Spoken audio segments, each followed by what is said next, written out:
Glory be to God's holy name. Indeed, it's a great privilege for me to share the Lord's word. Though we are living in a different kind of situation these days, but still God is very much faithful and is leading us out of His steadfast love. Today we are going to meditate Psalm number 59. In Psalm 59, David is sharing his personal experience with God. Especially in verse 10 of Psalm 59, David says, "My God in His steadfast love will meet me. I will have an encounter with God." David had a divine encounter. He met God in person. Though he was living in wilderness, though he was living in hardships with a lot of anxieties, in a dreadful situation, he was living in distress and he was living in a lot of discomforts. In other words, I could say that David was living in an unfeasible situation. It was wilderness all through his life, but still David never failed to have an encounter with God. Though his situation never changed, though David was not looking for any remedies, but David was yearning, he was longing for a divine encounter.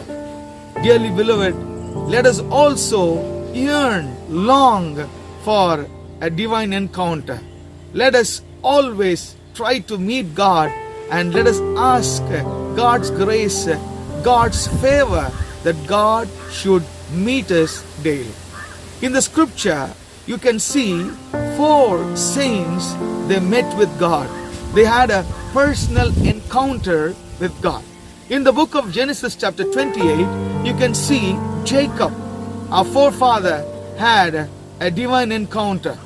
When he had a divine encounter, Jacob's character was transformed. Before he could have a divine encounter, Jacob was a deceiver. He was deceiving everyone. He didn't have a good character, but when he had a divine encounter, his character was transformed. God touched him and God changed his name from Jacob to Israel. He became the Prince of God. My dear brothers and sisters, today let us have an encounter with God. When we have an encounter with God, God changes our character. God changes or transforms our character. Secondly, when you see the book of Exodus chapter 34, there Moses had a divine encounter. He was meeting God face to face on Mount Sinai. In this particular divine encounter, you can see Moses' countenance was transfigured. Jacob's character was transformed, and here in the case of Moses, you can see his countenance was changed. God changed his countenance.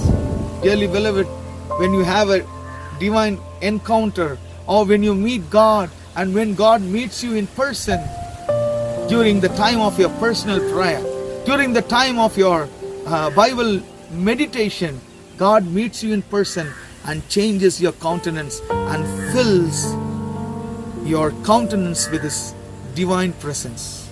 Hallelujah. So the second result of divine encounter is God changes our countenance. Thirdly, in the book of Judges chapter 6, you can see the servant of God, Gideon. Oh, he was living in a fearful, dreadful situation. It was a situation of slavery. He was a slave there, and he was filled with fear. And during that time, he had an encounter with God. God met him when he was all alone, threshing the wheat without the knowledge of his enemies. God met him in person and said, "Fear not, Gideon. You are a mighty valor.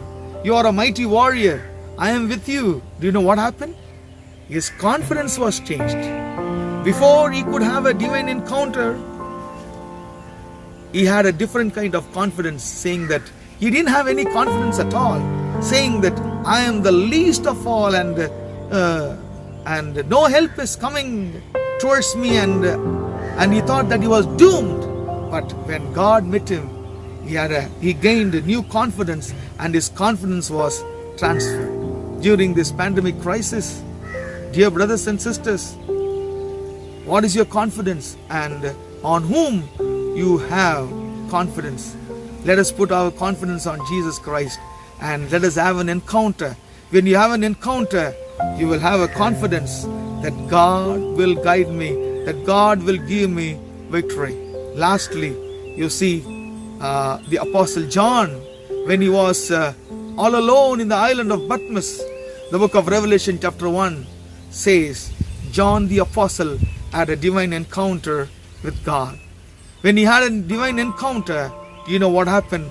He received a new commitment. His commitment was triggered. He was regenerated, and he had a new commitment to do the Lord's work. So when we have a divine encounter, 4 things happens. Number 1, our character changes, our countenance changes, and also our number 3, in the life of Gideon, our confidence changes, and in the life of John, our commitment changes. So let's all come to the Lord and seek His help, seek His favor, and ask, Lord, meet me out of your steadfast love.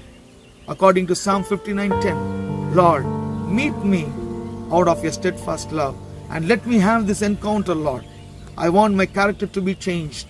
I want my countenance to be changed. I want my confidence to be changed, and my commitment to be changed. Shall we ask the Lord to bless us through this word? Let's pray. Our Heavenly Father, we praise you and thank you for this moment. Thank you, Lord, for speaking to us. Thank you, Lord, for the life of David. Though he was living in a different kind of situation, Lord, a situation of fear, situation of Lord, trouble, distress. But during this time, Lord, he had a personal encounter with you. Help us, Lord, to yearn, to long, Lord, for a divine encounter in these days. Let us not see the situations around us, but Lord, help us, Lord, to have a divine touch, a divine visitation from you, Lord. Let our character be transformed. Let our countenance be transfigured. Let our confidence be transferred. And Lord, let our commitment be triggered, Lord, in these days. Thank you, Lord. We need your grace and your favor. Lord, I also pray for the dear ones who are listening to the word of God. You bless them and help them, Lord, to have a divine encounter. Thank you, Lord, for hearing us. In Jesus' name we pray. Amen. God bless you. God be with you.